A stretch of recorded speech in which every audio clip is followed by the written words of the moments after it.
Hey Roosters, and welcome back to another video. In today's video we're going to be officially talking about the rules for the Godzilla card game made by Bushiroad. We've been waiting for these rules for a very long time. I know myself specifically has been really excited to see how this game officially plays, and now we know. A little bit disclaimer before this video, this is going to teach you how to play the game, but I am using the Japanese version of the rules for this video, meaning that when the official English version of the rules come out, small things might change, like names of certain abilities and certain rulings, as well as maybe small rule changes, though I don't expect that to be the case.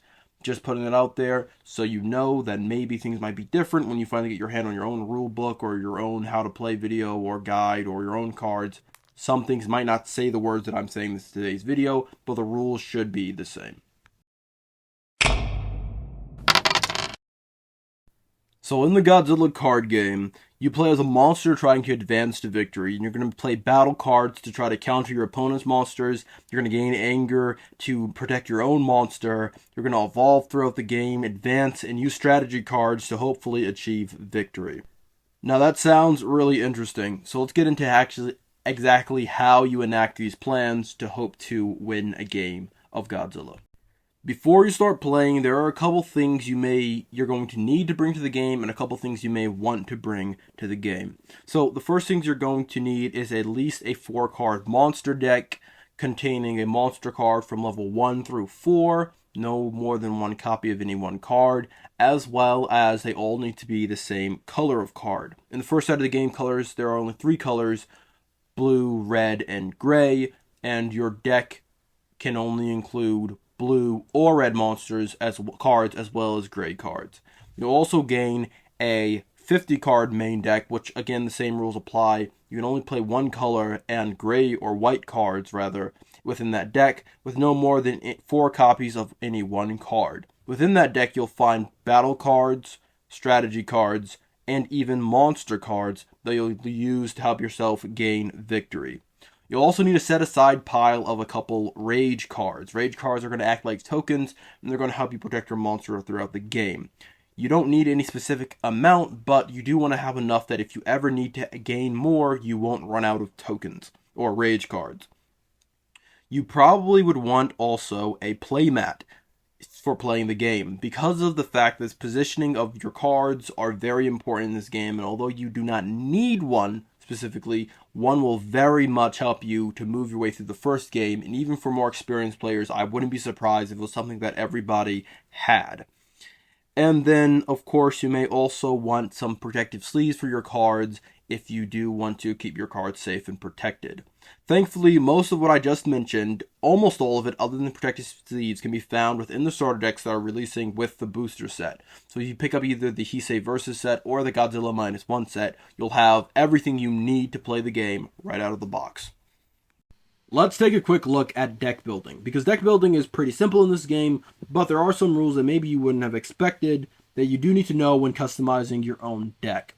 Your 4-card monster deck has to include monsters level 1, 2, 3, and 4, and they cannot be different colors. So you cannot have a red and blue monster cards in your monster deck.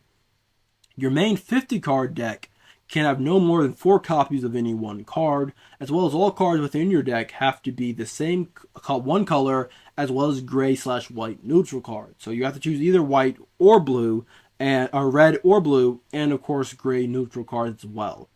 And you can only have 10 cards total within your 50-card deck that have a 2 footprint value. Every card will have a footprint value that goes into your main deck, but you can only have 10 cards that have a footprint value of 2.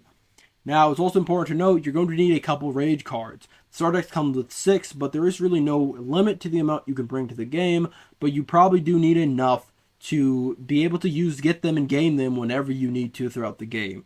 You can gain up to 4 sometimes in a turn very easily, and sometimes you could go multiple turns without gaining any rage at all. So bring enough that you actually won't run out during gameplay. So how do you actually win a game of the Godzilla card game, right? So this is the fun part. So there's 2 ways to win the game. The first way is to achieve an invasion victory or an advance victory, which means you move your monster card past your 8th area. So in the game, you'll have 8 areas on the field. You want to move your monster card past the 8th area. The second way to win the game is a counter victory, and that is when you defeat your opponent's monster cards more times than they have a monster. You defeat your opponent's monster more times than they have monster cards in their monster deck. Each time you defeat an opponent's monster, they'll move on to their next form. They'll start at form 1, they'll go to 2 the first time they're defeated, 3, 4, and once you defeat their 4th form, you win the game through a counter victory. So your two ways of winning is to advance past Area 8 or defeat all your opponent's monster forms. Now, there is a couple stipulations for gaining an invasion victory, or an advance victory as you may know it. Your opponent cannot have any battle cards within their 8th area. We'll go over the areas and the board state and what battle cards all mean later in the video, but I don't know how much I stress it later in the video, so I figure it's important to put emphasis on it now. Your opponent's 8th area must be clear of battle cards, and you need to use effects to destroy them or through other means to be able to move past your 8th area into your opponent's 8th area to win the game. Another important thing to note is that you cannot gain an invasion victory off of a free movement that you gain throughout your turn that we'll go over later. You can only gain it through attacking, which is an action you can take during your main phase. A lot of the stuff I do mention later in this video, but in case I don't, it's important to put it out there as information now, as it is very important to gain this type of victory. Now, I talked about a lot of card types already so far, so let's talk about exactly what you're going to be looking at in each of these monster cards. I'm not going to go over all of these specific rules of what each of these symbols or numbers and stuff means, but as we play the game, these will all start to make sense, so I figure it's a good idea to familiarize you with them now. So first off, with your monster card in the top left corner is going to have a level, and that is going to be you start the game with level 1, and when that gets countered, you go up to level 2. When that gets countered, you go to 3 and then 4. So your level is going to be important for what stage your monster is, as well as some other things later in the game. We'll get to that. In the bottom right corner, you have a threat value. That's how powerful your monster is, how hard it's going to be to counter it. In the bottom right corner, you're going to have a footprint value. This is important only when the monster card is being put into your main deck, not when it's in your monster deck. Beyond that, you're going to have a name, a subtype, and of course, maybe an effect to help you win the game. The second most important card type is going to be your battle cards. Battle cards, what you use to counter your opponent's monster cards, and that's one of the main ways you can achieve a victory. Now, battle cards have a lot of similar information on them as your monster cards do. They have a grade or a rank or a cost in our top left corner. They have a counter value, not a threat value. They are different, but they are the counteracting forces. A counter value in their bottom right corner, as well as a footprint number, of course, being from 1 or 2 in their bottom left. Yes. So, they also, of course, have names and, of course, abilities to help you win the game. Now, the next card type is going to be your strategy cards. Now, strategy cards also have a cost in their top corner. What you'll notice mostly important about strategy cards is that they're landscape cards. They come sideways. So, depending on how you orient them, what I'm saying about them might not be true. But when you're looking at them the right way, landscape sideways, or rotated, I believe, to the left, counterclockwise, they have a cost in the top left corner, or a rank or a grade. Now, their cost is slightly different from the battle cards cost, but we'll talk about that when we get there. They have a footprint in the same corner if you're looking at it head on, the footprint will be in the bottom right corner, but if you're looking at it standing up in your hand, it will be in the bottom left. And they have a name across the top and a special ability that you activate. We'll talk more about strategies later. And then finally, we have rage cards. Rage cards are the most simple card type in the game. They have art, and they have a reminder text at the bottom that says your monster gains plus 5,000 threat. Other than that, they are completely they're completely the same. So every rage card essentially functions like every other rage card. It's just what art you want to have on your rage cards, and so how blingy it could be. So obviously you'll have players with a special type of art, all decked out in foil or golds or something. I'm sure there's going to be a bunch of different types of rage cards you can get your hands on that would be nice collector's items. Obviously any rage card will do, and they all serve the exact same purpose. So, now that you guys know about the card types, let's get into actually how you use them. Before we get into jumping in your very first game of the Godzilla card game, let's look at the field, because this is going to be really important for the game. The field, like I said earlier, is very, very important, and you're probably going to need one to make it through your very first game. Okay, so the field layout is set up such as this. You have a monster deck to your left-hand side. You have a main deck and main deck discard pile to your left. Those go off to the side, and then you get into the real field of the game. Within the field, you'll have 8 areas.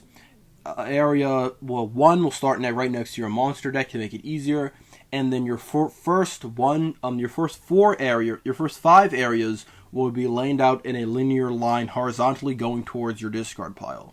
From there, your 6th area will be directly above your 5th area. Then your 7th will be to the left of your 6th area, and then your 8th will be to the left of your 7th. And then once you move past your 8th area, you win the game. Now, the important thing to note is that it's not just a linear line. Although you do go from 1 to 2 to 3 to 4 to 5 to 6 to 7 to 8 to 8th, we'll get into it later, but when you get repelled or countered, it will matter where you are on the board depending on where you would go back to. So, as 6 goes up and then goes over to 7 and 8, they also have a number corresponding directly below them. So 8 is above 3, 7's above 4, and 6 above 5. So when you get repelled, you'll go backwards you'll go downwards rather instead of just backwards down the track. You actually come backwards through the track. And I'll get into that later, of course. But then you also have an area for your rage cards, which will be to the left of your track. And you also have 2 areas for strategy cards. Strategy cards, you can only play 2 a turn. We'll get into it later, of course. And they stay in play until the start of your next turn. I'm just speaking of this right now, just to give you an overview of what the board will look like, because as I talk about future things in the game, between the card types and obviously the board state, it will give you a ton of context to how the game ends up working. Now that you have a visual framework, let's get into actually how we play. To start the game, you're going to need to take your 50-card deck and put it in your deck area, as well as take your 4-card monster deck and put it into your monster deck area. Take level 1 from your monster deck and put it into area number 1 on the field. And then you'll continue with the rest of the steps of starting the game. To start, both players need to shuffle their 50-card main decks, not their 4-card monster decks. You're going to also want to take your rage cards and set them aside within arm's reach. They're not going to start in play, but you are going to need to add them pretty frequently throughout the game, so don't put them off too far. Then you need to randomly decide a player to go first. You can use any method all players agree with, such as rolling dice or flipping a coin. And then both players will draw 5 cards from their main deck. I'll admit I'm not too sure on a mulligan rule. The rulebook never stated anything about a mulligan, and I'm not really sure on Bushiroad standard on such things. That being said, for your very first game, I don't advise taking a mulligan anyway. So now, the first player who's decided to go first, whatever method you chose, will now take their first turn, which is broken into these phases.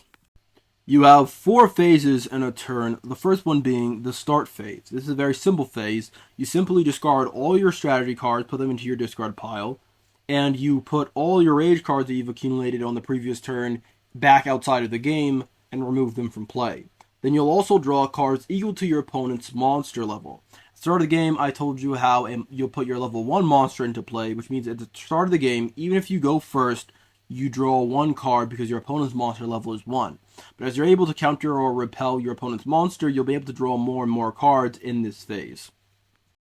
Next is one of your most important phases of your turn, the main phase. Within the main phase, there's a couple different actions you can take, and you can take them in any order that you wish. So I'm going to list them off, not in any particular order, because again, you can do them in any order that you wish. So, the first action I'm going to talk about is a once per turn action that says that you can take a monster card from your hand and overlay it on top of your current monster card if their levels are the same, and then you gain 1 rage.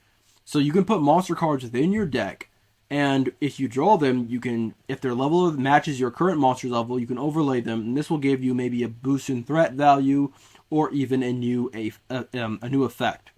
Another action you can take, very similarly, is discarding monster cards from your hand to gain rage equal to the amount of monster cards you discarded this way. So if you draw cards and you have 3 monster cards in your hand, but none of them match the current level of your current monster, then you can discard all of them and gain 3 rage cards. Once during your turn, only once though, during your main phase, can you do what's called attacking.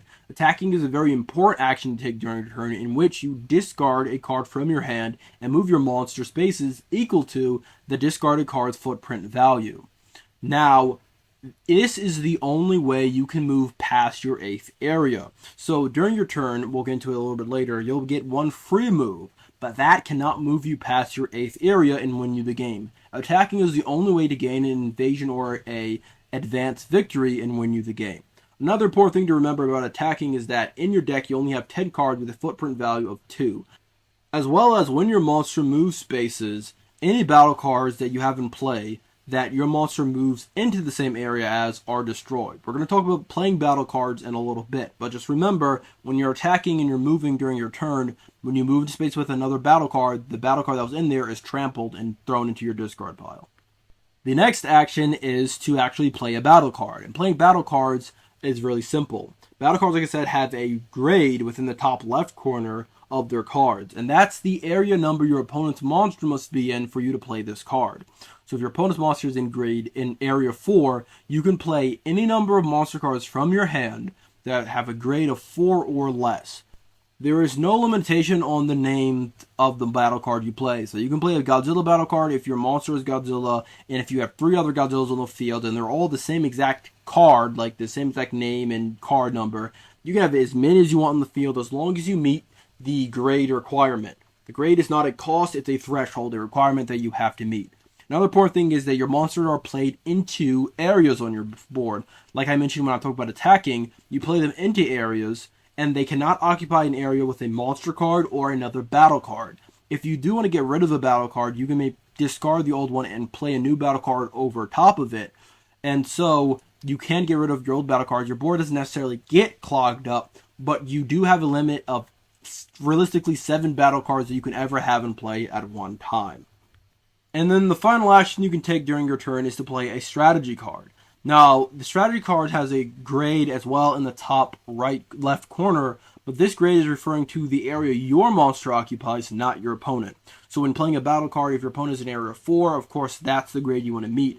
When playing a strategy card, it depends on where your monster is. And if you have a monster in area 4, you can play a strategy card with a grade of 4 or lower. And you can only play 2 strategy cards during your turn, and they stay in play until the start of your next turn in which they're discarded.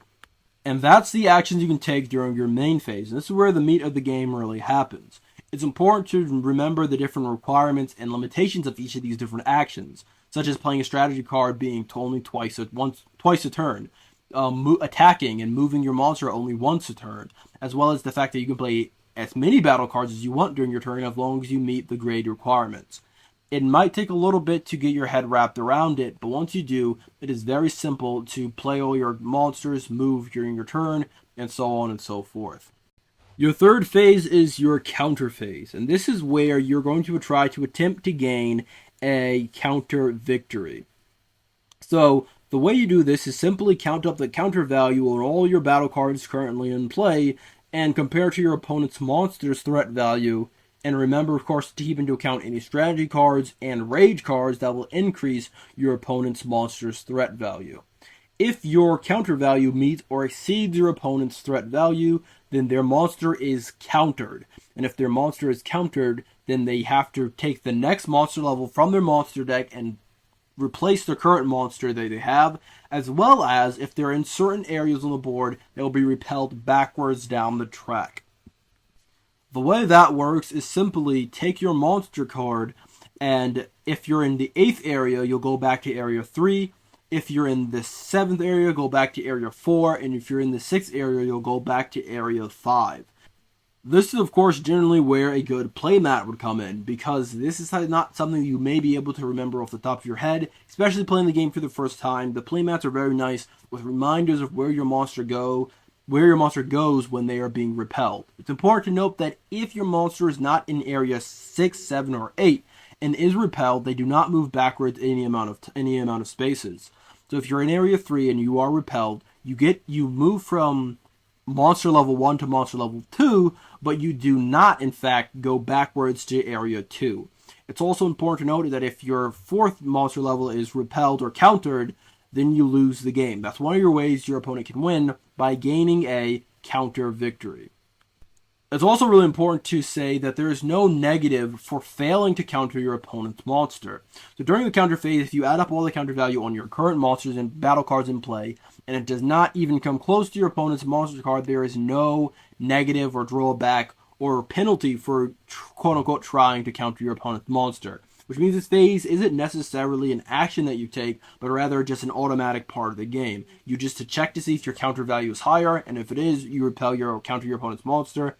If it isn't, then your opponent's monster doesn't do anything. It just stays where it is, doesn't go to the next form, or so on and so forth. Last is the oh-so-famous end phase. In the end phase, you actually do something by inherent value. So any effect that takes place during the end phase, if that were to exist, would happen now. But more importantly, if your monster is not in your 8th area, you move your monster 1 space forward. So every turn you get 1 free move, but remember, it does not happen if your monster is in your 8th area. Meaning that you cannot move past your 8th area with this free movement, meaning that you cannot gain an invasion victory in any other way but attacking. Another thing that you do during this phase is you actually replenish your hand. So if your hand is less than 5 cards, so if you played 4 cards during your turn, you draw until you have 5 cards in your hand, meaning that card draw in this game is completely plentiful. You'll draw up to 5 at the end of every turn, as well as drawing at the start of your turn cards equal to your opponent's monster level. And those are the phases of the game. After one player finishes their end phase, you move on to the next player's start phase, and you go back and forth until a winner is declared through either invasion by attacking or counter by countering, and you gain one of these 2 victory conditions. But it is important to note there's a couple of other things I want to talk about before we get out of this video that you may encounter in your very first playthrough that is going to be important to keep your eye on. Importantly, unlike most card games, when your deck runs out of cards, you do not simply lose the game. Instead, you rather shuffle your discard pile and it becomes a new deck. And now this happens immediately, even if you're in the middle of drawing cards. So if you have to draw 5, if you have played your entire hand and at the end of your turn you're going to draw 5 cards because you're going to replenish your hand, of course, up to 5. And you notice that there's only 3 cards left in your deck. You'll draw those 3 cards, take a break from drawing, shuffle your discard pile into a new deck, and draw the last 2 from the top of your discard pile. Another important ruling that seems to come out quite a bit in this game is a card being what I'm not quite sure to translate as, but opposing, opposite, or parallel. Any of these terms may be the version that we get in English, but it's not really important what it's called, but rather how it works. What they're simply talking about is a card being directly opposite of a card on your opponent's field. So, for example, your battle card or monster in your 3rd area will be opposite or opposing to your opponent's monster card in their 3rd area or in their 8th area. So it just means that when you look at your board and you line up all your areas to your opponent's, what space is directly opposite to the space that whatever the card is bringing up the reference is talking to. Some effects will say things like destroy an opponent's battle card that is opposite or opposing or parallel to your monster card, and that's what they're talking about. Some cards might also have an awakening ability, which is the card in reference being in a certain area of the board. So for example, if it's awakening 5, if that card is in the 5th area, then that effect will activate. And so this can be a strategy card referencing where your monster card is on the field, or a battle card referencing where it is on the field, and so on and so forth. Another thing to remember is adjacency. In the game, any space that is to the left, to the right, or in certain cases above is adjacent to another space. So for example, your 3rd space is adjacent to your 2nd, your 4th, and your 8th space on the board. These are all different mechanics created within the game to promote strategic thinking on where you put your battle cards. Meaning that although there's no technical difference between a battle card being in your 1st or your 2nd area, it does change where your opponent's monster card or other battle cards may be during the game. Another important thing that I'm pretty sure of, but don't know exactly when or how you can do this, is moving backwards. A lot of times in this game, you're going to want to move forward through attacking or through your one free move a turn, but there are some things in the rule book or in the rules that I've found that are mentioned retreating. And so it's very logical that you can take a movement backwards this step. Say, for example, if you don't want your opponent to be playing battle cards that are too strong and you're not able to deal with at this current moment. Again, I don't know exactly how you would get this done. Presumably, at any time you could move, just as you could move forward, you can also take a step backwards. This is one of the parts of the game that I'm pretty shoddy on, but as far as I can tell, it's not something that you're going to want to do very often, as even if you can move backwards in an attempt to stop your opponent from playing more powerful battle cards, you're going to eventually need to move forward to probably win the game. So, although it can happen or can be important, it is important to note I'm not exactly quite sure exactly when you would do it, but as far as I know, it's anytime you could move, just as you can move forward, you can move backwards. And that's going to be all for this how to play video. Now, as I'm pretty sure I mentioned earlier in this video, I am working with the Japanese version of the rules and using Translate and Google Translate to help my way through it.